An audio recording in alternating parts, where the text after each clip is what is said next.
terpelosok di salah satu perkampungan di Jawa Barat, menjadi saksi persekutuan Yani dengan jin. Dia menjalankan praktek pasang susuk untuk pelaris pekerjaannya sebagai penyanyi tradisional di kampung itu.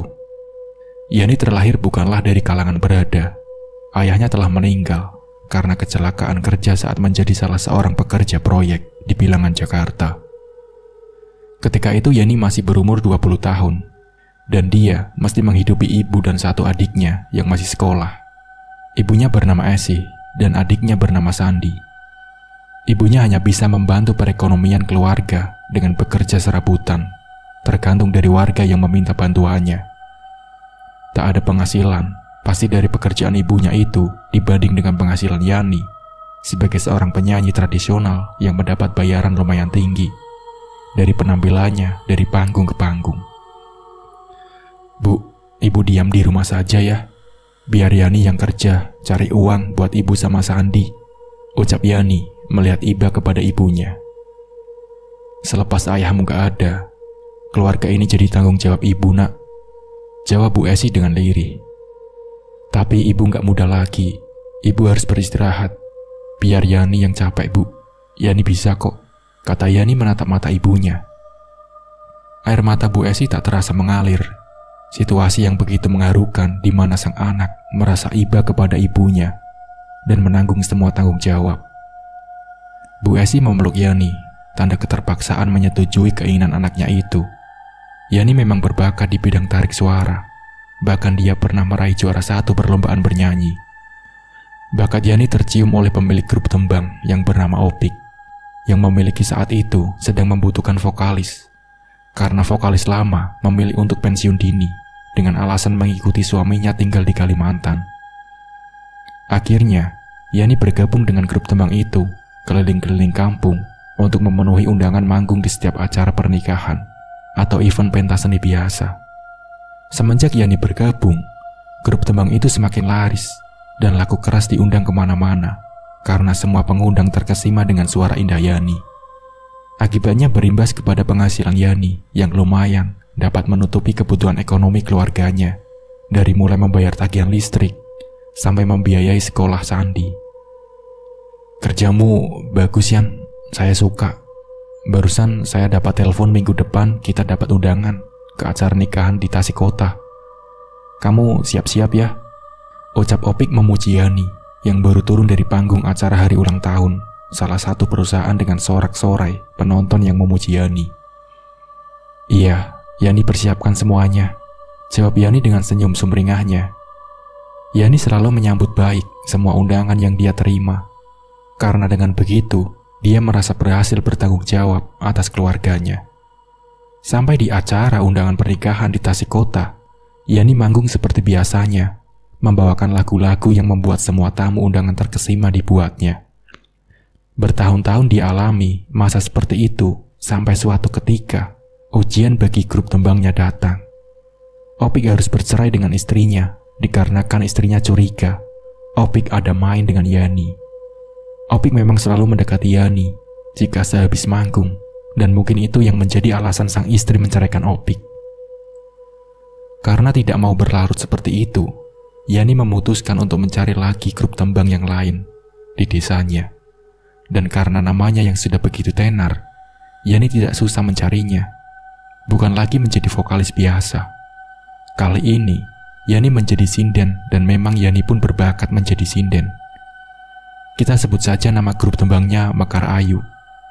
Setelah Yani masuk nama Mekar Ayu yang semula kian redup, kini naik kembali, dan pendapat Yani pun kembali normal seperti semula. Seseorang menelpon Yani. "Halo Yan." Yani pun menjawab, "Iya, ini siapa ya?" "Ini saya Opik, pakai nomor baru." Ternyata yang menelpon itu adalah kawan lamanya, yaitu Opik. "Oh, iya Kang Opik, ada apa?" timpal Yani. Bisa ke rumah nggak? Ada yang mau diomongin," jawab Opik. "Oh, bisa Kang, nanti Yani ke rumah ya," kata Yani.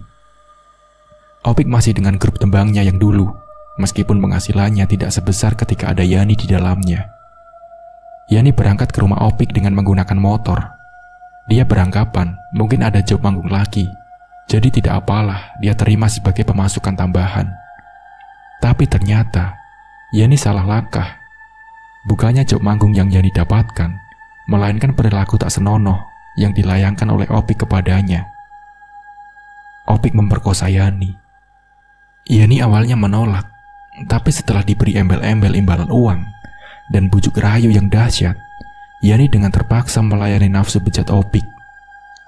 Yani yang terpukul karena mahkota gadisnya terenggut, terus menangis apa yang terjadi kepadanya.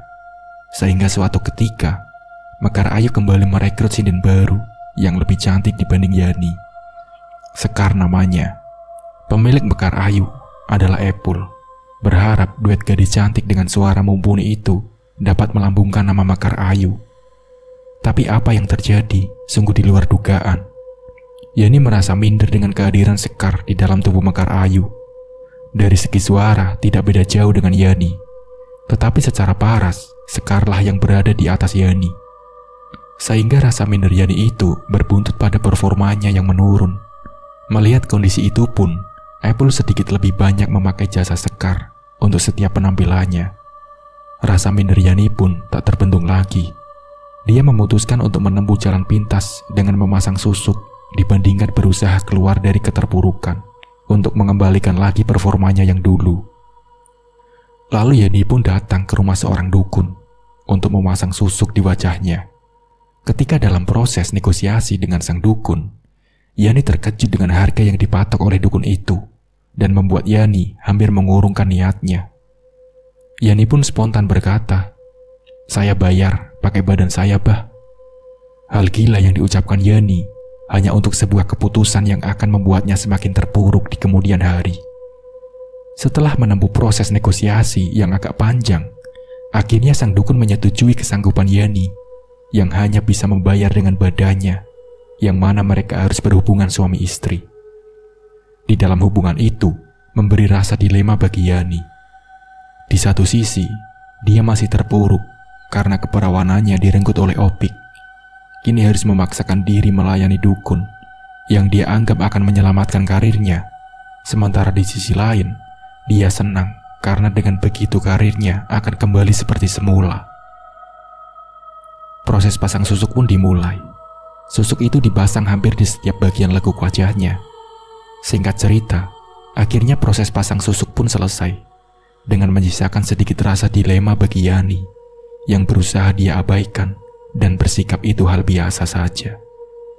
Uang sudah membuatnya kalap. Tidak ada lagi rasa kehormatan di pandangannya. Susuk itu bekerja dengan baik dan melambungkan kembali namanya di Mekar Ayu. Epul pun senang dengan memposisikan kembali Yani sebagai sinden utama, dan yang terjadi kepada Yani tidak terjadi kepada Sekar. Sekar menerima keputusan Epul dan menghormati Yani sebagai seniornya, dan Sekar menikmati itu.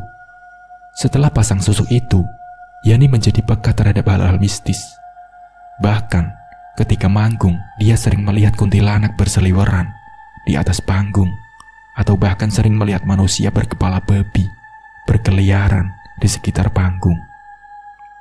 Hal itu dibuat biasa oleh Yani, karena itu sudah disampaikan oleh Abah Dukun sebagai efek samping jika dia memakai susuk. Yani pun sering bermimpi didatangi sosok cantik yang kadang-kadang berubah menjadi sangat mengerikan, dengan mulut penuh darah dan pembalut di tangannya. Karir Yani semakin memuncak, sampai-sampai dia bisa membelikan rumah yang baru bagi ibunya dan menguliahkan Sandi di salah satu universitas di kota Bandung. Tepat sebulan setelah membeli rumah barunya, Yani mengalami kecelakaan tertabrak motor yang melaju sedikit cepat ketika dia hendak menyeberang. Stang motor menghantam perut Yani yang membuat Yani terpental sekitar 3 meteran. Tidak ada luka yang parah. Memang, namun itu berefek 2 minggu setelahnya. Yani merasakan sakit yang luar biasa di perutnya. Melihat itu, Bu Esi bergegas membawa Yani di rumah sakit untuk dirawat. Yani mengalami pendarahan hebat di perutnya, sehingga membuatnya koma selama 2 minggu. Semua tindakan sudah dilakukan tim dokter untuk menolong nyawa Yani, dan semua biaya pengobatan di rumah sakit ditanggung oleh hasil Yani manggung.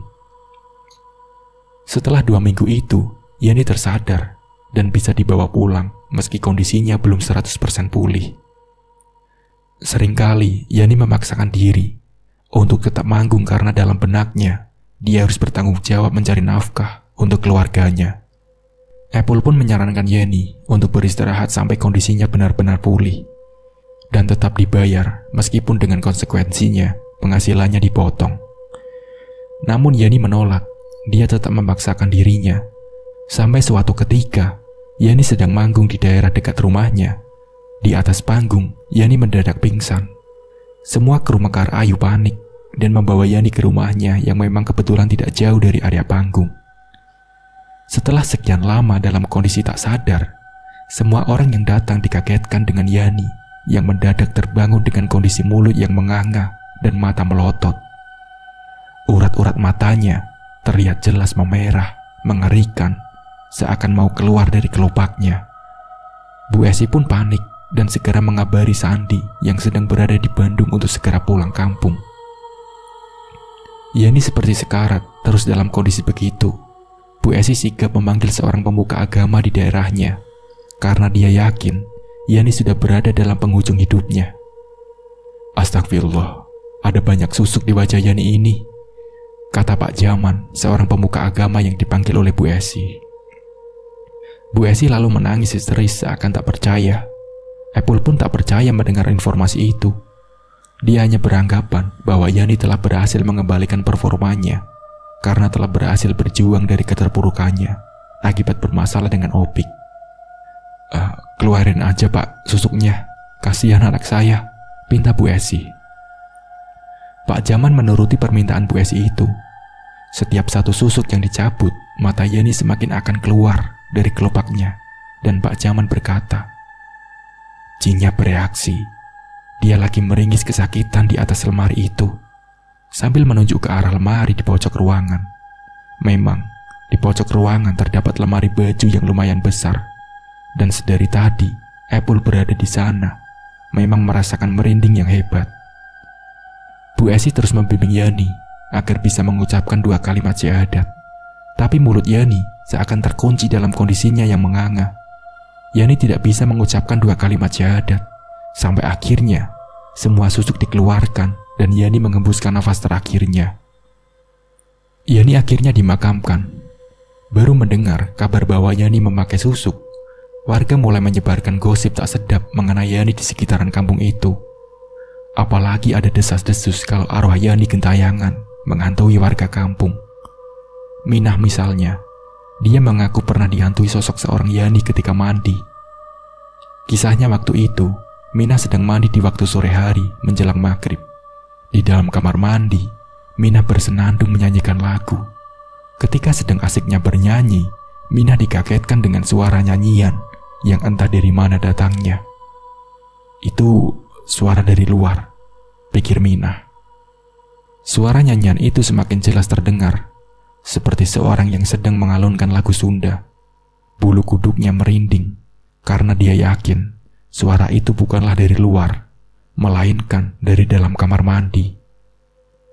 Dengan perasaan takut, Minah akhirnya memeriksa ke setiap sudut ruangan kamar mandi, dan Minah terkejut ketika melihat ke arah ventilasi yang berada di plafon kamar mandi. Di sana, Minah melihat rambut menjuntai dengan kepalanya yang terbalik, dengan kondisi mata yang melotot, sementara mulut yang tetap bernyanyi meski menganga. Yani. Minah tanpa pikir panjang, langsung mengambil handuk dan lari keluar kamar mandi. Berbeda cerita dengan Mak Ipah, seorang penjual makanan ringan, seperti gorengan dan lainnya yang sering menitipkan dagangannya ke warung-warung di kampung itu. Suatu ketika, sebelum azan subuh sekitar jam 3 pagi, Mak Ipah sedang menggoreng gorengan dagangannya. Mendadak Mak Ipah mencium seperti telur busuk dari arah pintu dapur yang langsung mengarah keluar ke belakang rumahnya.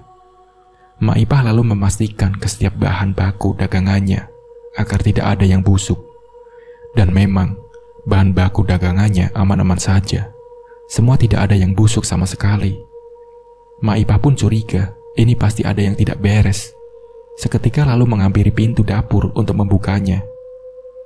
Perlahan, Maipah membuka pintu dapur itu, dan dia dikejutkan dengan sosok wanita berpakaian sinden, persis seperti apa yang dikenakan Yani ketika posisi terakhir meninggal dunia, sedang berdiri di dekat pohon mangga yang ada di belakang rumahnya dengan rambut terurai acak-acakan, dan matanya masih melotot dan mulut menganga. Sosok Yani lalu menggerakkan kepalanya patah-patah. Maipah pun sontak membanting pintu, brak, dan mengurungkan niatnya untuk berdagangan hari itu. Setelah kejadian itu, Maipah mengalami demam selama 1 minggu, dan selama itu juga Maipah tidak dagang. Ada juga cerita seorang pemuda bernama Dodi. Dia adalah teman SD Yani yang sekampung dengannya, dan sedang bertugas di kota Indramayu karena tuntutan pekerjaannya. Ketika itu Dodi pulang kampung dengan mengendarai motornya. Dodi tiba di kampung itu malam hari, dan tidak seperti biasanya. Warung Mang Gandhi yang awalnya selalu buka jika malam hari, kala itu tutup.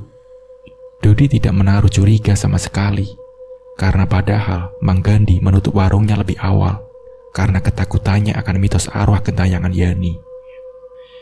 Di dekat gerbang desa, Dodi melihat ada seseorang wanita yang sedang duduk di kursi depan pos ronda. Dodi mengenali wanita itu. Dia adalah Yani. Dodi tidak tahu Yani telah meninggal, sehingga dengan santainya dia memberhentikan motornya dan menghampiri Yani lalu bilang, "Yan, ngapain sendirian di sini? Kamu habis manggung dari mana? Kok baju kamu kotor gitu?" kata Dodi. "Manggung di Ciamis, Dot," kata Yani dengan pelan. "Oh, mana peralatan kamu? Kok nggak ada?" tanya Dodi. "Anterin aku pulang, Dot." Tanpa basa-basi, Yani langsung duduk di belakang motor Dodi. Dodi yang tak menaruh curiga sedikit pun lantas mengantar Yani ke rumahnya. Di tengah perjalanan, Dodi melihat Irman temannya sedang bermain gaple di pos ronda di dalam desa. Man," Dodi menyapa Irman. Kamu, Dot, baru pulang?" tanya Irman. "Iya nih, sekalian mau antar Yani ke rumahnya," kata Dodi sambil menunjuk ke arah belakang motornya. Mendengar perkataan itu, semua orang yang ada di pos ronda mendadak memperlihatkan Dodi dan Irman, lalu melihat ke belakang motornya Dodi. Di sana, Irman melihat sosok Yani dengan mata melotot, mulutnya menganga, dan wajah yang penuh darah bekas sayatan. Irman dan semua orang di pos ronda menahan kaget, karena mereka tidak mau Yani malah mengganggu balik mereka. Dengan inisiatif masing-masing, sembari menahan rasa takut, semua orang di sana tanpa basa-basi meninggalkan pos ronda dengan sedikit terburu-buru. Irman hanya memberi isyarat, memuramkan wajahnya kepada Dodi. Dia tidak ingin memberitahu Dodi saat itu juga, karena takut Yani mendengarnya. "Kenapa kamu, Man?" tanya Dodi melihat Irman memuramkan wajahnya. "Ya udah, aku duluan ya," kata Irman dengan sedikit mencubit bahu Dodi. Dan Dodi pun kesakitan. Irman lantas meninggalkan Dodi. Dia sedikit terheran kenapa Irman seperti ketakutan. Dodi tidak pikir panjang. Dia lantas mengantarkan Yani ke rumahnya. "Assalamualaikum," ketuk Dodi di depan pintu rumah Yani. "Waalaikumsalam." Terdengar suara sepuh dalam rumah yang mana itu adalah Bu Esi. "Bu, ini saya anterin pulang. Tadi saya ketemu di gerbang desa. Dia lagi sendirian, Bu," jelas Dodi kepada Bu Esi. "Masuk-masuk," kata Bu Esi dengan berbisik. "Dot, Yani udah gak ada, Dot," ungkap Bu Esi sambil menahan tangis. Tapi tadi saya jelas-jelas bawa Yani, Bu," ungkap Dodi meyakinkan Bu Esi. "Akhir-akhir ini memang banyak gosip arwah Yani gentayangan ke warga. Mungkin kamu salah satu korbannya, Dot," kata Bu Esi. Penjelasan Bu Esi itu membuat Dodi seperti disambar petir. Dia pun berpikir, mungkin hal inilah yang membuat Irman dan semua orang di pos ronda itu kabur seketika. Rasa takut dan rasa sedih bercampur jadi satu. Dia lantas berpamitan kepada Bu Esi untuk segera pulang ke rumahnya. "Makasih ya." Lalu terdengar suara cekikikan. Suara itu terdengar melayang ketika Dodi memarkirkan motor di depan rumahnya. Mendadak dia merinding hebat dan bergegas memasukkan motor ke rumahnya. Tak pikir panjang, Dodi langsung masuk ke kamarnya untuk mengobati rasa takutnya digentayangi Yani. Kadi, sang dukun yang pernah dimintai tolong oleh Yani, akhirnya bertindak. Ia sembunyi-sembunyi mengintai arwah Yani yang tengah meneror warga. Ada satu tempat yang menjadi rumah tinggal bagi sosok Yani, yaitu di sebuah sumur di belakang rumah kosong yang sudah lama ditinggalkan pemiliknya. Rumah itu kebetulan berjauhan dengan rumah warga lainnya. Kondisi sekitarnya pun sudah dipenuhi ilalang, sunyi, lembab, bau usang sudah tercium dari rumah itu. Pada suatu malam, saat itu malam Jumat Kliwon, jadi incaran Kadi untuk menangkap sosok jin yang menyerupai Yani itu. Dia akan memanfaatkan untuk praktek pengasihan bagi pasiennya yang ingin meningkatkan performa suaranya di panggung ketika bernyanyi atau untuk menarik lawan jenis. Tanpa diketahui oleh warga lain, Kadi mengendap masuk ke dalam kerumunan ilalang yang menghadang. Srek, srek, srek, srek. Suara ilalang itulah yang hanya menjadi teman Kadi yang sedang melakukan ekspedisinya. Kadi akhirnya tiba di sumur tua itu yang menjadi tempat favorit sosok Yani. Ritual dilakukannya untuk memanggil sosok itu datang. Menyan dibakar dan rapalan-rapalan mantra Kadi ucapkan. Tak lupa, Kadi pun membawa sebilah keris yang ia selipkan di belakang bajunya sebagai media penangkapan.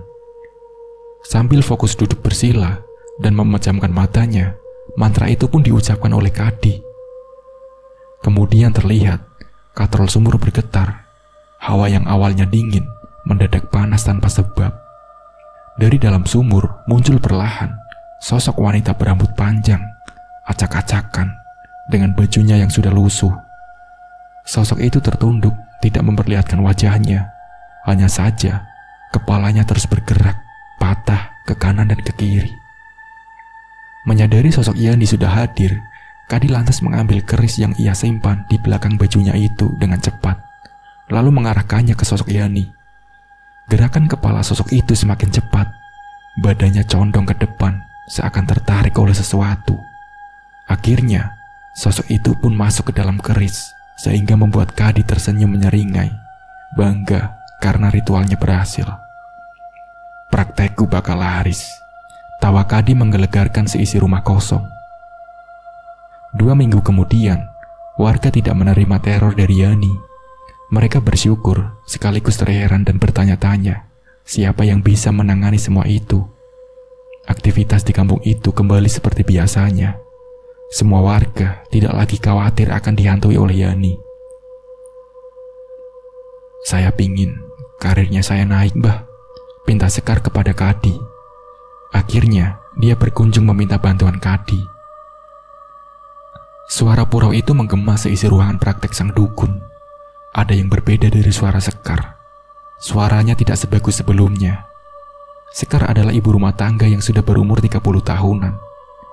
Kecantikan parasnya yang alami memang selalu menyihir siapapun yang bertemu dengannya. Terlebih ketika Sekar berada di atas panggung. Sepeninggal Yani, tidak ada perubahan yang berarti bagi Mekar Ayu.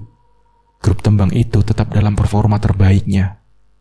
Semua itu tak lepas dari peran Sekar yang semakin menonjol. Sekar adalah seorang single parent. Dia menghidupi 1 orang anaknya yang sudah menginjak kelas 4 SD. Sebut saja Yuda namanya. Yuda ditinggal oleh ayahnya ketika dia masih kelas 1 SD. Ayahnya menerima serangan jantung di sebuah toko ketika dia akan membelikan Yuda mainan kesukaannya. Sepeninggal suaminya, Sekar banting tulang untuk menghidupi sang buah hati.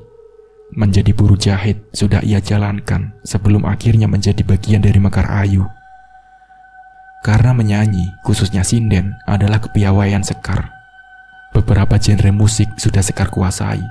Bukan hanya genre tradisional, akan tetapi genre seperti pop dan dangdut sudah Sekar kuasai. Mah, berangkat sekolah ya? Suara mungil Yuda berpamitan kepada Sekar. Iya, hati-hati ya Aa.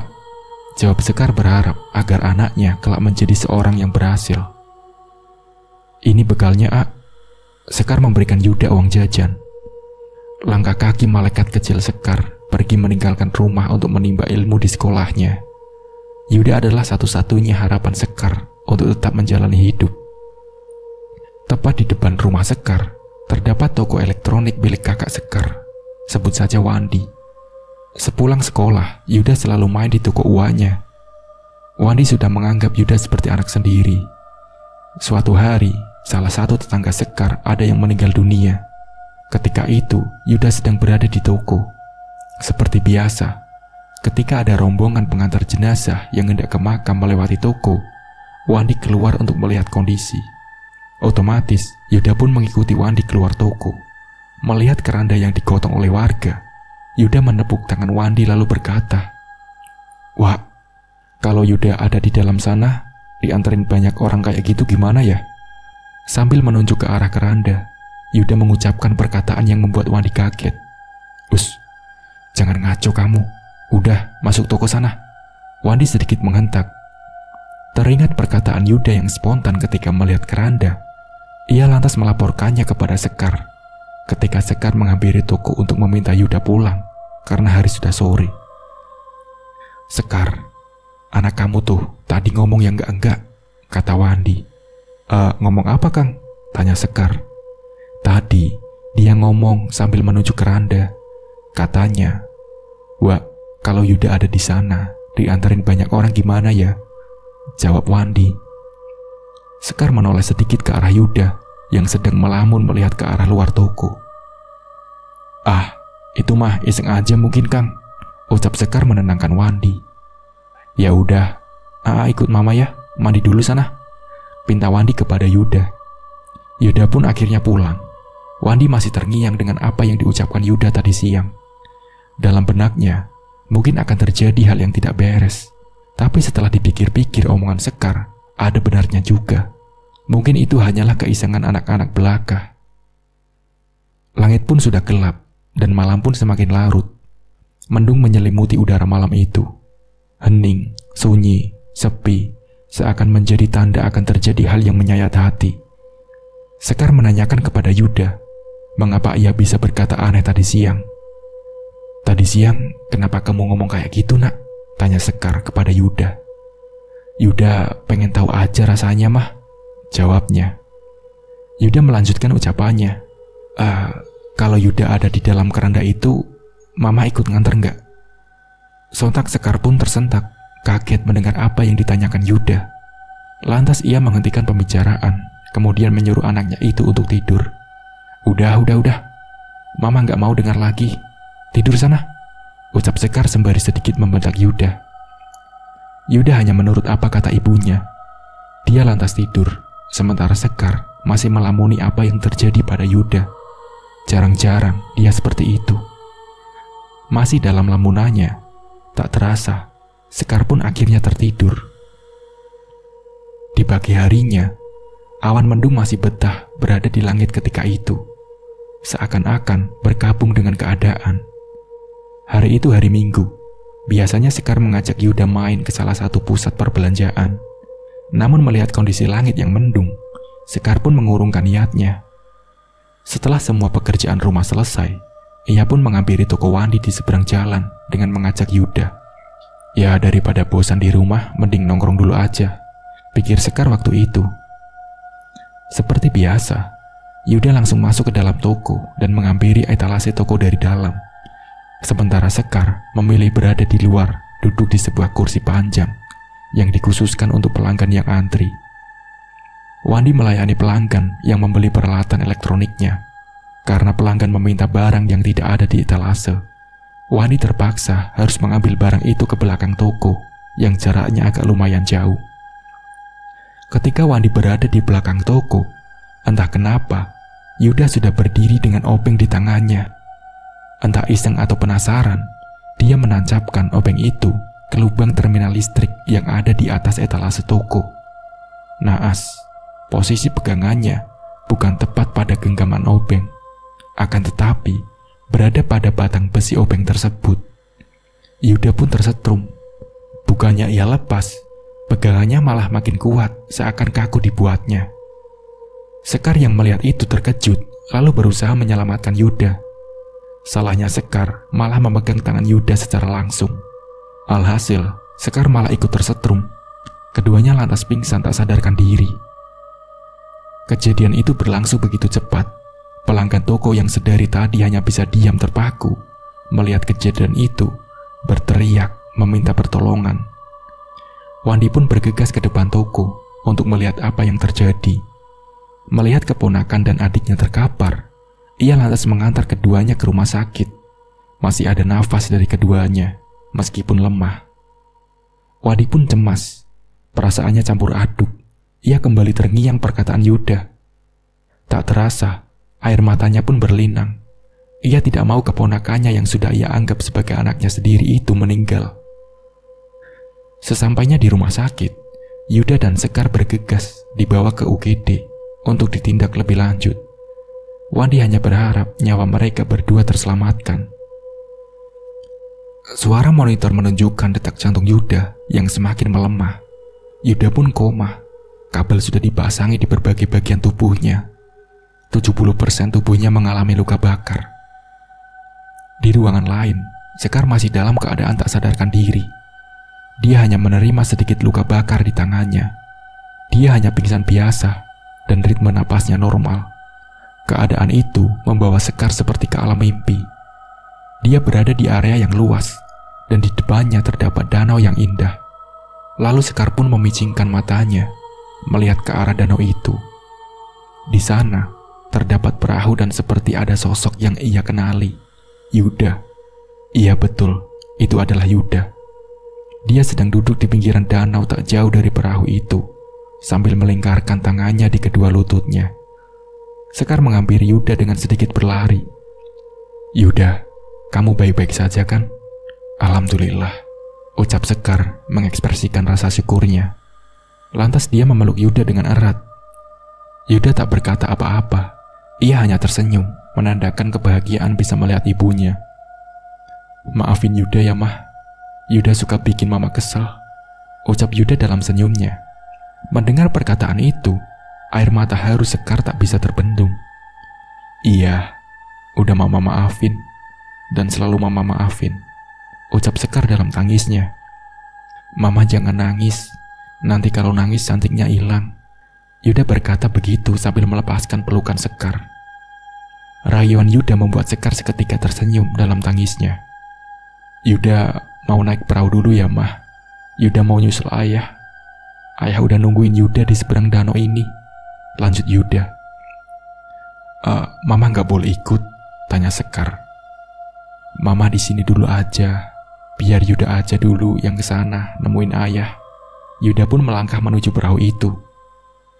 Langkah Yuda terhenti dan ia menoleh ke arah Sekar seakan ada yang terlupa. Oh iya Mah, lupa.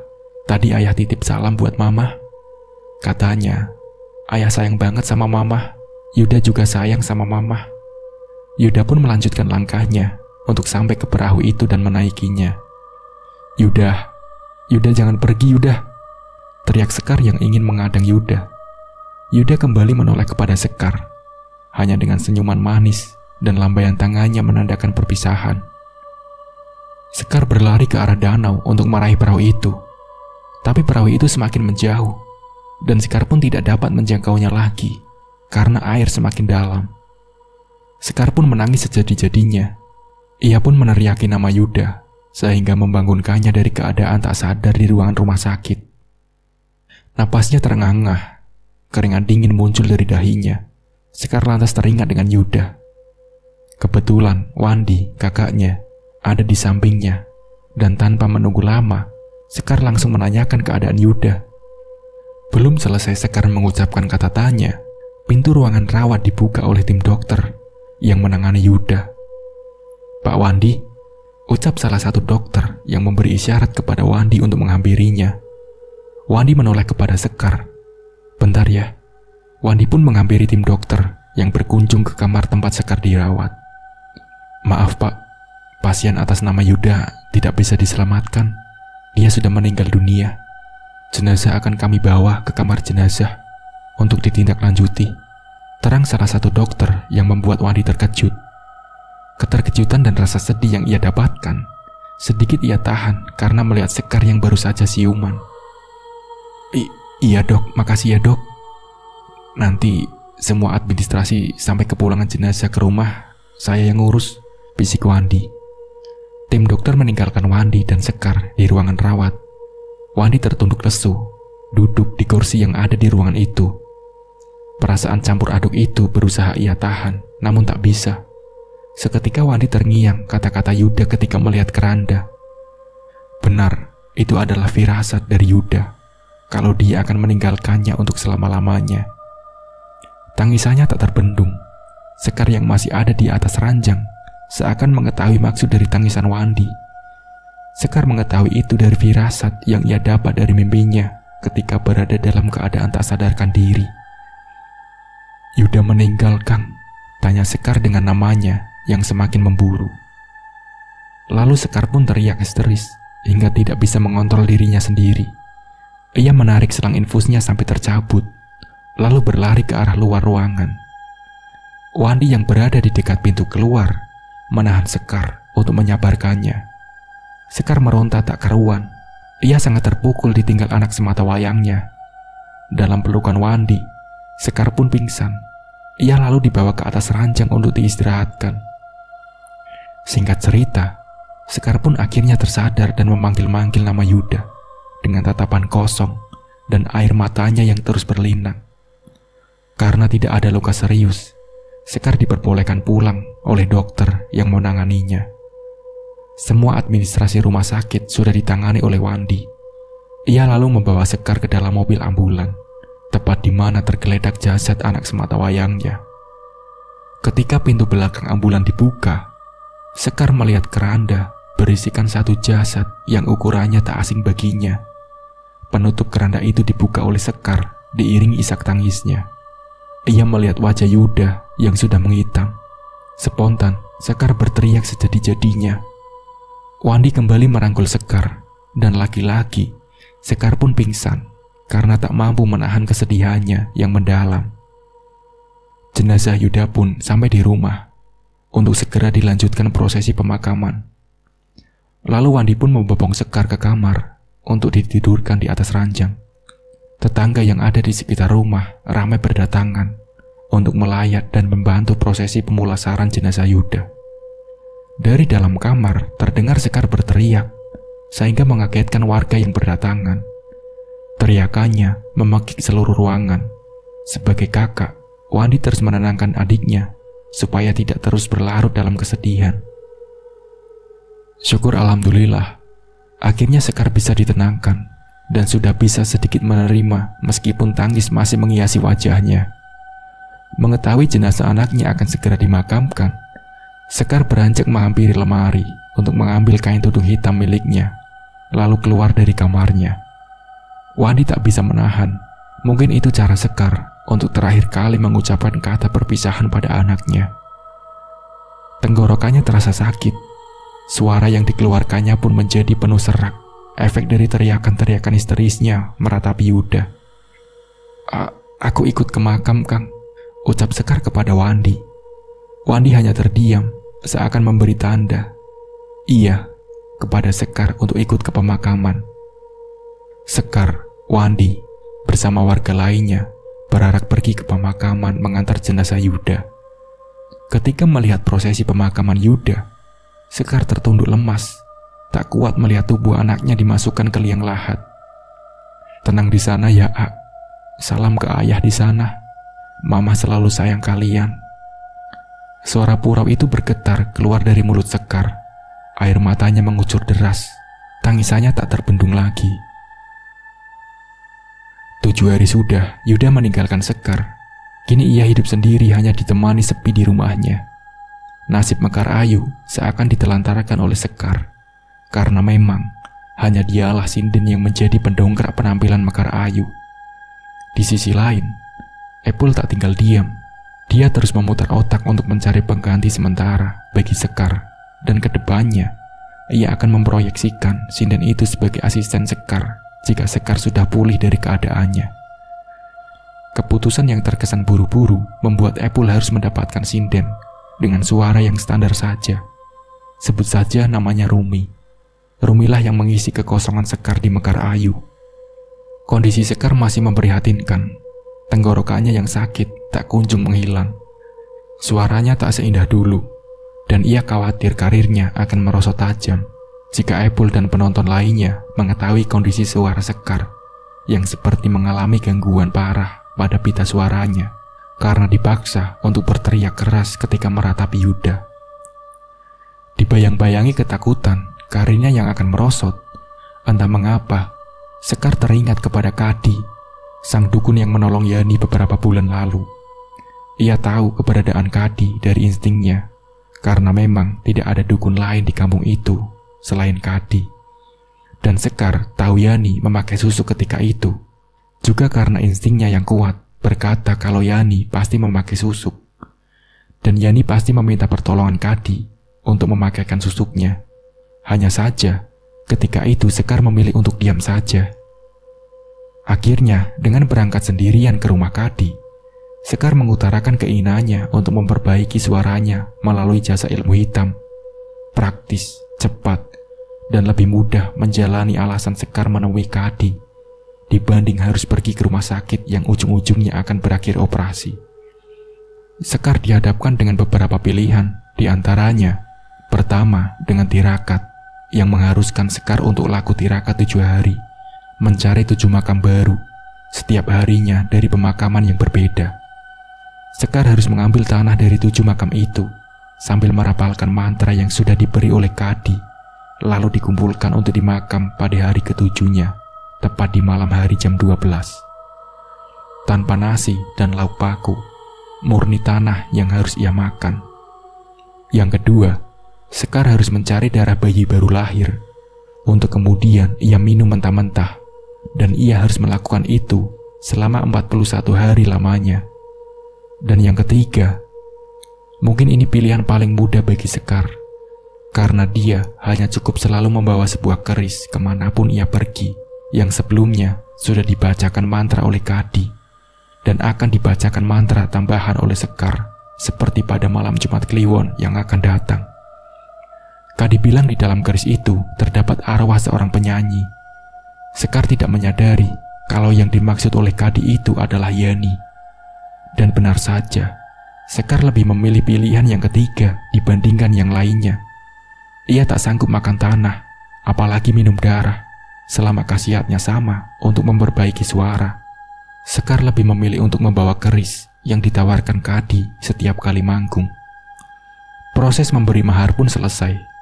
Keris dibacakan sesuatu oleh Kadi sebelum diberikan kepada Sekar. Mantra khas pun sudah Sekar hafalkan sebagai ajian khusus untuk menyembuhkan suaranya yang berubah. Sesampainya di rumah, Sekar meletakkan keris itu di dalam laci. Ia menunggu malam Jumat Kliwon yang akan datang besok malam. Dengan perasaan yakin, Sekar mematikan lampu kamar, duduk bersila sambil mengacungkan kerisnya ke langit dengan kedua tangannya, lalu membacakan mantra yang diberikan oleh Kadi. Sesuai petunjuk dari Kadi, mantra itu harus dibaca 3 kali, dan Kadi berpesan, siapapun yang membaca mantra itu 3 kali, maka sosok menyeramkan yang menghuni tempat berdiam diri si pembacanya akan hadir, dalam mimpi atau kenyataan. Setelah Sekar membaca mantra pemanggilan itu, Sekar melanjutkan membacakan mantranya. Mantra yang selanjutnya ini dimaksudkan untuk mengingat maksud Sekar dengan penghuni keris itu. Mantra itu pun diucapkan Sekar beberapa kali, sampai akhirnya Sekar merasakan ada perubahan pada suaranya. Sekar merasa suaranya sudah kembali baik, bahkan lebih bagus dari sebelumnya. Sekar merasa sangat senang, karena dengan begitu karirnya akan terselamatkan, dan ia memantapkan diri untuk menghubungi Epul untuk mengabarkan kalau kondisinya sudah pulih. Keris itu Sekar simpan baik-baik di dalam lemarinya, karena dari petunjuk yang diberikan oleh Kadi, keris itu tidak boleh jauh-jauh dari Sekar, atau suaranya akan kembali menjadi serak parah tak karuan. Epul yang mendengar kabar baik kalau keadaan Sekar sudah pulih, merasa bahagia, dan posisi Rumi akhirnya dirubah. Yang awalnya sinden utama, sekarang ia menjadi asisten sinden untuk Sekar. Lalu Mekar Ayu pun kembali manggung ke beberapa daerah.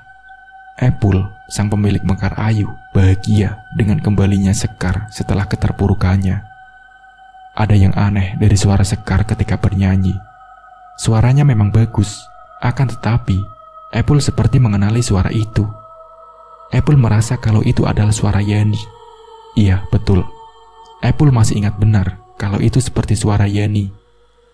Tak ingin terlarut dalam prasangka, Epul hanya menikmatinya.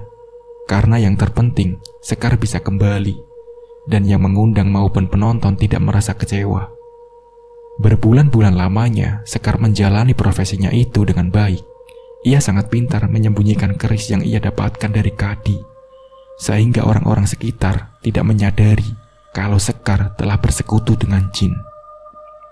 Suatu ketika, seorang pemuda terkesima dengan kecantikan dan bagusnya suara Sekar. Pemuda itu lantas mendekati Sekar dan berniat untuk menikahinya. Status janda tidak berpengaruh apa-apa bagi pemuda itu. Seakan dia sudah tergila-gila dengan Sekar tanpa melihat status apapun.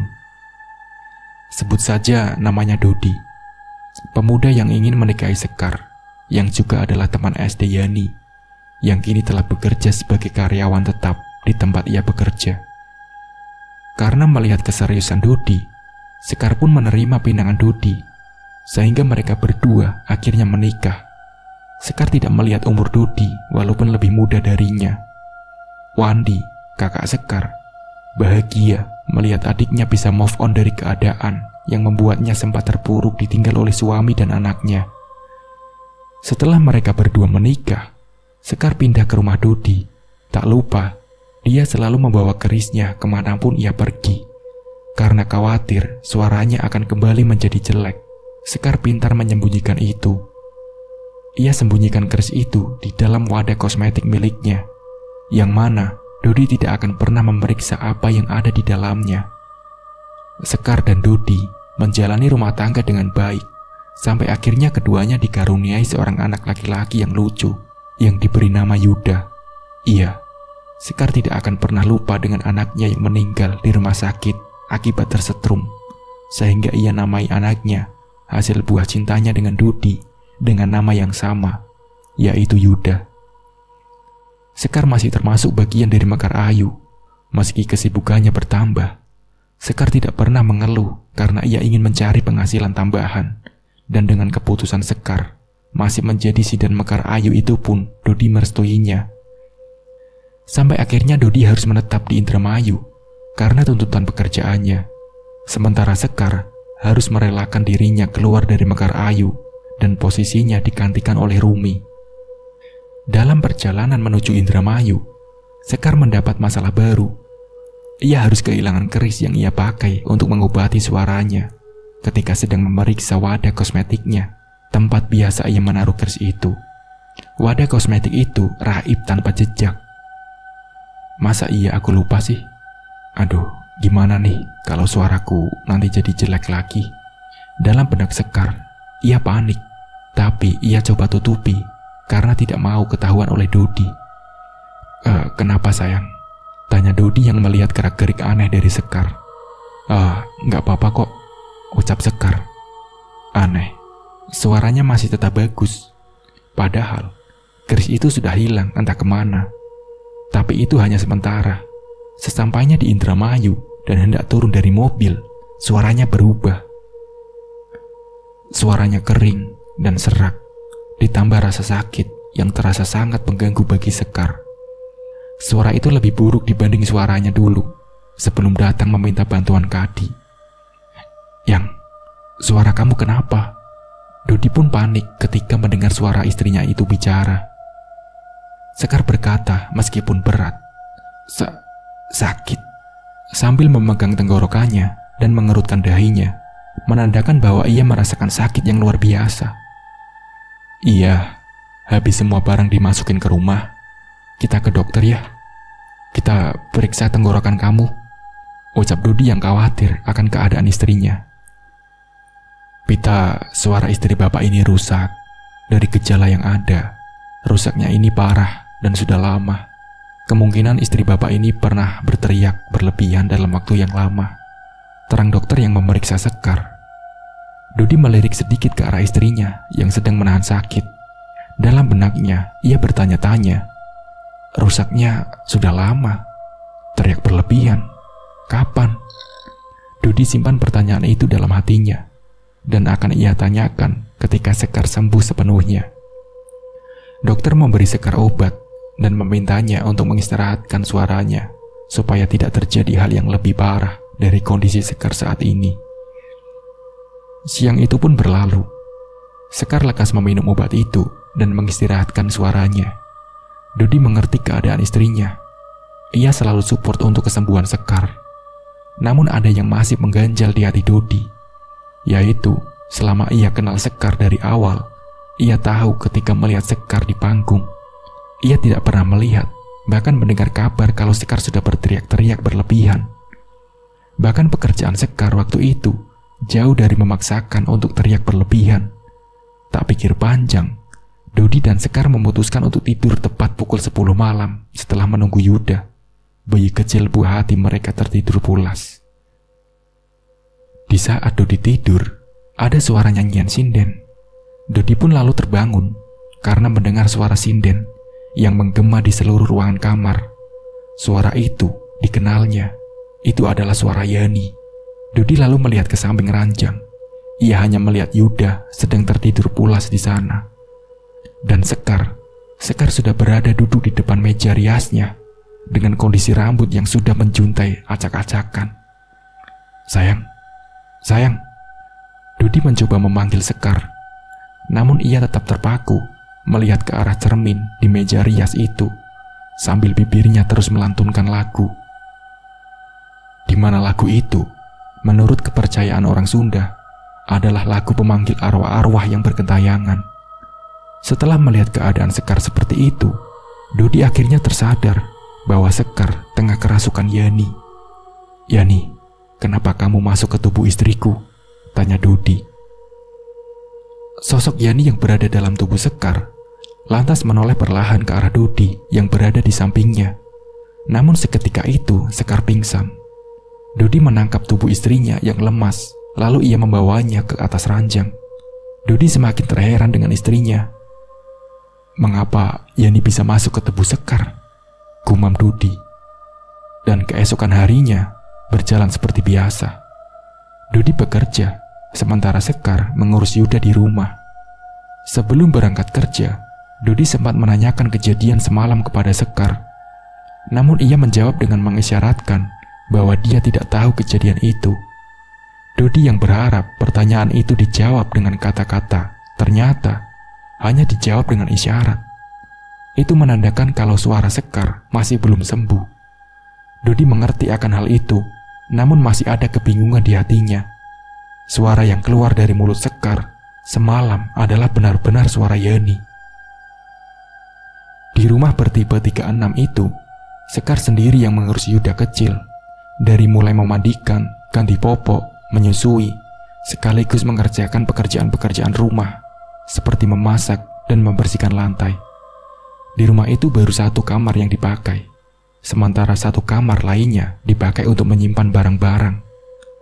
Di ruangan tengah, terlihat lemari baju berbahan kayu jati yang disimpan tepat di samping meja televisi. Lemari itu berukuran sedang, masih ada ruang untuk mencapai ke plafon rumah, seukuran duduknya orang dewasa. Pagi itu, setelah menyusui Yuda, Sekar bergegas untuk melanjutkan pekerjaan rumahnya. Dan yang pertama yang akan dikerjakan Sekar adalah membersihkan lantai. Sekar memulai membersihkan lantai dari belakang rumah, tempat menjemur pakaian ke depan. Ketika asik mengepel itu, Sekar dikagetkan dengan suara barang terjatuh di gudang. Brak! Terdengar banyak barang yang terjatuh. Sekar lantas menyandarkan alat pelnya ke dinding, lalu melihat keadaan di gudang. Lalu Sekar membuka pintu gudang, dan dia melihat tak ada barang yang terjatuh. Semua ada dalam posisinya masing-masing. Tapi dengan jelas, tadi Sekar mendengar suara barang terjatuh. Lalu Sekar menutup lagi pintu gudang itu, dan terdengar suara orang batuk ketika pintu gudang itu tertutup. Sekar yang terkejut lalu membuka pintu gudang, dan dia tidak mendapatkan siapapun di sana. Sekar mulai mempunyai perasaan yang aneh. Dia menyangka kalau itu adalah rumah angker yang memang diberikan oleh perusahaan tempat Dodi bekerja, yang awalnya sudah lama tak berpenghuni. Singkat cerita, di kantornya, Dodi mencurahkan apa yang dialami istrinya semalam kepada seorang temannya yang memang dikenal juga sebagai ahli spiritual. Lutfi namanya. Teman sekantor Dodi yang juga dijadikan Dodi sebagai tempat curhat atau sharing seputar bahasan spiritual setelah tragedi Dodi diganggu oleh Yani dulu. Itulah mengapa semalam Dodi berhasil mengatasi ketakutannya ketika Sekar dirasuki arwah Yani. Lutfi, ada yang aneh dari istri aku. Kemarin, waktu pindah dari kampung, awalnya baik-baik saja. Tapi pas udah sampai rumah, suaranya mendadak serak, kayak nenek-nenek. Emang sih, aku bawa ke dokter buat cek. Hasilnya emang ada luka di pita suaranya. Kata dokter, istri aku pernah teriak berlebihan dalam waktu yang lama. Tapi aneh menurut aku. Selama aku kenal dia, dan dari awal aku tahu banget, perasaan suaranya baik-baik saja. Apalagi semalam dia kerasukan arwah teman SD-nya aku, si Yani, yang aku ceritain ke kamu dulu, keluh Dodi kepada Lutfi. Mendengar keluhan Dodi, Lutfi memperhatikannya seakan menerawang apa yang terjadi pada Dodi. Aku rasa si Yani ini ngikutin bini kamu di tengah perjalanan kalian ke sini. Intinya, si Yani ini bermasalah sampai-sampai dia balik lagi ke bini kamu. Yang sebelumnya dia tinggal di barang yang selalu istri kamu pakai atau yang dibawa, terang Lutfi. Nanti malam pasti dia muncul lagi, lanjut Lutfi. Mendengar penjelasan dari Lutfi, Dodi hanya ingat barang yang selalu Sekar bawa adalah sebuah wadah kosmetik yang ia pun jarang memeriksanya. Wadah kosmetik itu maksud kamu? Tanya Dodi. Barang yang ada di dalamnya. Di sana Yani awalnya tinggal, jawab Lutfi dengan singkat. Dodi semakin dibuat bingung oleh keadaan. Ternyata masih banyak hal terpendam yang belum ia ketahui tentang Sekar. Bukannya emosi karena disembunyikan hal yang menurutnya penting, Dodi malah merasakan kasihan kepada Sekar. Dia ingin terus menjaga Sekar dan mensupport Sekar sampai benar-benar sembuh. Singkat cerita, Dodi pun pulang. Sepulang dari kantor, ia mencium kening istrinya. Tak ada marah sedikit pun dari Dodi kepada istrinya. Dalam hatinya, hanya ada kasih sayang yang besar kepada Sekar. Tapi tetap, Dodi akan menunggu saat malam nanti ketika Yani merasuki Sekar.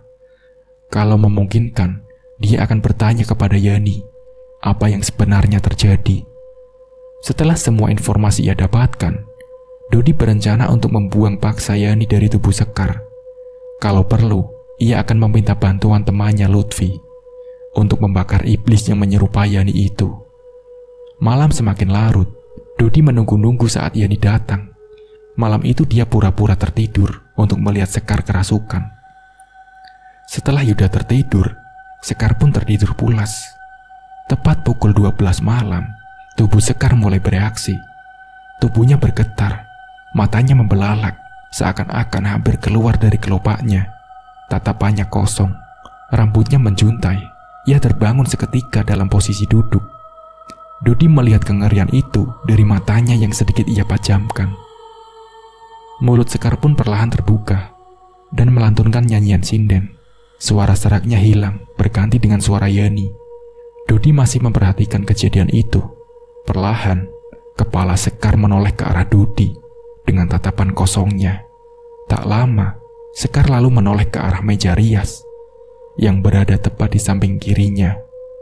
Dia bangkit dan berjalan perlahan menuju meja rias itu. Lantas Sekar duduk di kursi dan menghadap ke cermin di meja rias itu. Tangannya seperti merogoh sesuatu yang ada di dalam laci meja. Dia mengambil gunting dan memegangnya seperti akan menusuk sesuatu.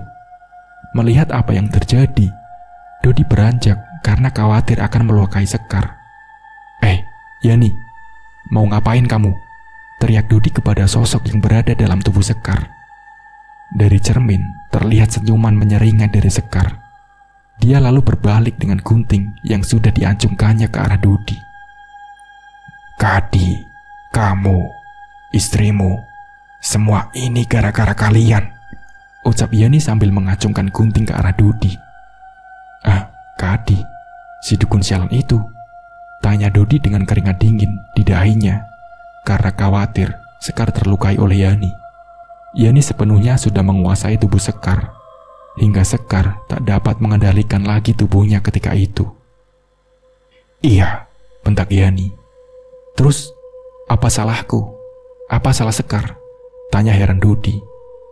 "Kamu ingat, kamu dulu pernah Belum sempat menghabiskan kata-katanya, sosok Yani itu menangis.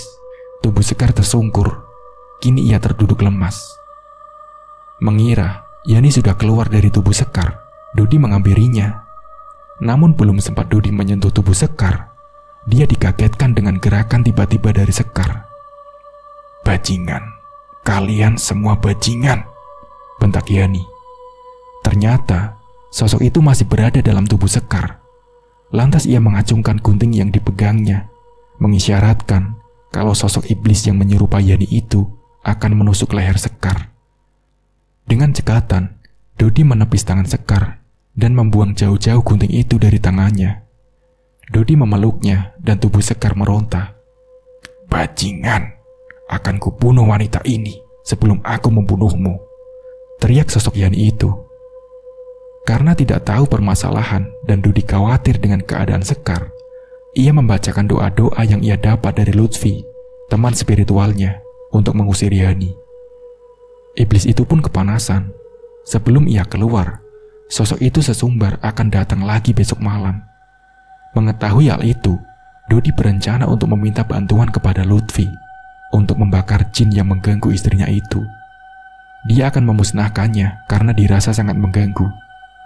Dodi percaya itu bukanlah Yani, akan tetapi sosok jin yang menyerupai Yani, dan memanfaatkan rasa kekesalan yang pernah almarhumah Yani rasakan untuk membalaskan dendam kepada orang-orang yang bermasalah dengannya.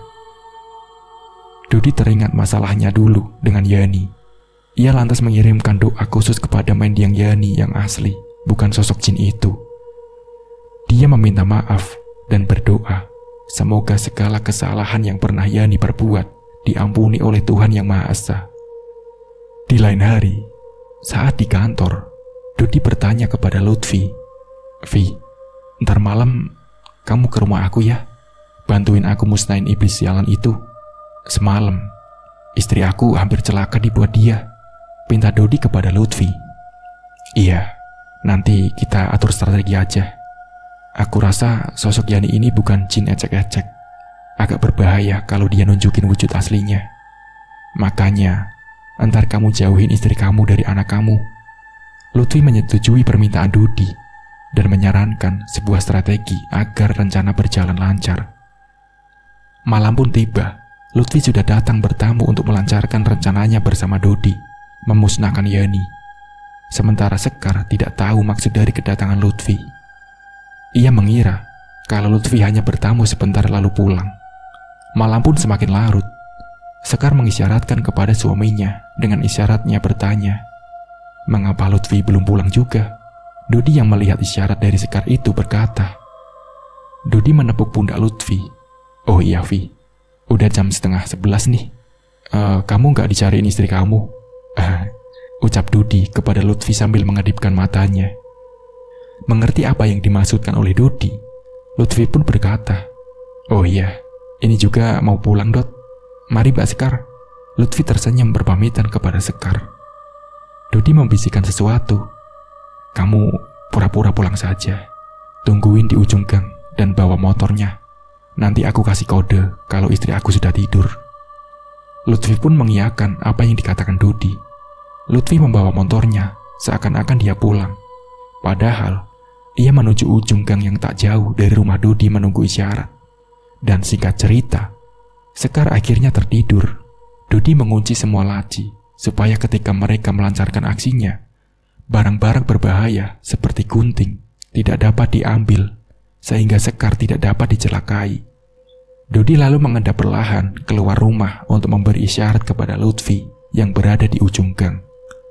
Lutfi bersiap akan melancarkan aksinya. Ia tetap menyimpan motor kesayangannya itu di ujung gang. Mereka masuk dengan perlahan ke dalam rumah. Lalu, Lutfi meminta anak Dodi untuk dipisahkan sementara dari ibunya. Lalu Dodi menuruti apa kata Lutfi. Ia perlahan membawa Yuda untuk dibawa keluar dan ditidurkan di atas sofa. Sementara Sekar ditinggal sendiri di kamar. Kita tunggu. 10 menit lagi jam 12. Yani ini cuma datang tepat di jam 12 malam, bisik Lutfi. Lutfi duduk bersila tepat di depan pintu kamar yang Dodi kunci. Kamar itu dikunci supaya tubuh Sekar yang dirasuki Yani tidak bisa kemana-mana. Awalnya, Lutfi membuat benteng gaib di sekitar kamar itu dengan maksud sosok Yani semakin terkunci, tidak bisa kemana-mana, dan membentengi sosok Nyi Girwani supaya tidak ikut campur masuk ke dalam kamar. Nyi Girwani adalah sosok penunggu rumah yang hampir setiap hari mengganggu Sekar dan Yuda jika sedang ditinggal bekerja Dodi. Jam sudah menunjukkan pukul 12 malam. Dodi berada duduk di sofa menemani Yuda memperhatikan Lutfi yang sedang beraksi. Terdengar dari dalam kamar nyanyian sinden. Yani kembali merasuki Sekar dan terdengar dari dalam meja laci seperti berusaha dibuka. Dodi yang penasaran lalu meninggalkan Yuda yang tengah tertidur.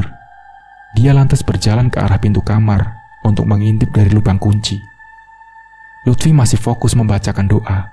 Dodi melihat dari balik pintu. Terlihat tubuh Sekar berbalik lalu berjalan ke arah pintu kamar. Sosok Yani seakan mengetahui kalau di luar ada aura yang akan memusnahkannya. Lalu Lutfi mengentakkan nafasnya. Lalu terdengar suara teriakan kesakitan dari dalam kamar. Dodi melihat Sekar mengerang. Suara itu semakin lama semakin berubah menjadi suara seorang nenek-nenek. Dodi tetap mengintip dari lubang pintu, memastikan apa yang terjadi. Lutfi kembali mengentakkan nafasnya. Dari balik pintu, Dodi melihat tubuh Sekar ambruk, menyisakan sosok mengerikan yang berdiri. Sosok itu berwujud kuntilanak hitam, dengan rambut acak-acakan dan kuku jari tangannya yang panjang, kering menghitam. Matanya pun hitam semua. Kulit wajahnya berkelupas, penuh dengan darah. Iblis itu menunjukkan sosok aslinya. Dari keadaan duduk, Lutfi berdiri, lalu mengambil posisi kuda-kuda. Tangannya membuat posisi seperti memegang bola, yang ia taruh tepat di depan dadanya. Dengan satu hentakan nafas, ia merapatkan kedua tangannya, lalu terdengar suara seperti kertas terbakar dari dalam kamar. Baunya tercium seperti bau daging panggang. Dodi yang mengintip kejadian itu sedikit bergidik ngeri ketika sosok kuntilanak hitam itu terbakar habis menjadi abu. Lutfi pun menarik napas panjang dan berdiri sempurna dengan maksud mengakhiri ritualnya itu. Dodi bersyukur, dia berterima kasih kepada Lutfi. Dodi lalu membuka pintu kamar dan menghampiri Sekar yang tergeletak lemas. Dodi pun membopong Sekar ke atas ranjang. Lutfi membantunya dengan membawa Yuda dari sofa, lalu memberikannya kepada Dodi. Malam itu terasa panjang. Dodi bersyukur masalah tentang Yani terselesaikan. Di keesokan harinya, Sekar terbangun. Dia merasakan pegal yang luar biasa di sekujur tubuhnya. Dodi pun memeluknya dengan sedikit meneteskan air mata bahagia. Sekar tidak akan lagi sengsara karena diganggu oleh Yani. 2 bulan setelah kejadian itu, suara Sekar pulih sebagaimana mestinya. Seraknya sudah hilang. Dia dinyatakan sembuh total. Dodi bekerja seperti biasanya, dan Sekar mengurus Yuda di rumah sendirian. Mereka menjalani hari-hari yang bahagia, sampai suatu saat, ketika Sekar sedang mencuci baju, dia dikagetkan dengan suara tangisan Yuda dari dalam kamar. Anehnya, Yuda tidak apa, tapi suara tangisan itu menggema di seluruh ruangan. Sekar menangis. Sampai di mana Dodi pulang dari bekerja, dia lalu bergegas berlari ke pintu rumah untuk memeluk Dodi sambil menangis histeris. "Kenapa? Kamu kenapa, sayang?" tanya Dodi yang panik melihat istrinya tiba-tiba memeluknya sambil menangis. Yuda anak kita hilang, Mas," terang Sekar sambil menatap nanar ke arah Dodi. Nah, seperti itulah ceritanya. Semoga cerita ini bisa diambil pembelajarannya. Mungkin cukup sekian dari saya. Wassalamualaikum warahmatullahi wabarakatuh.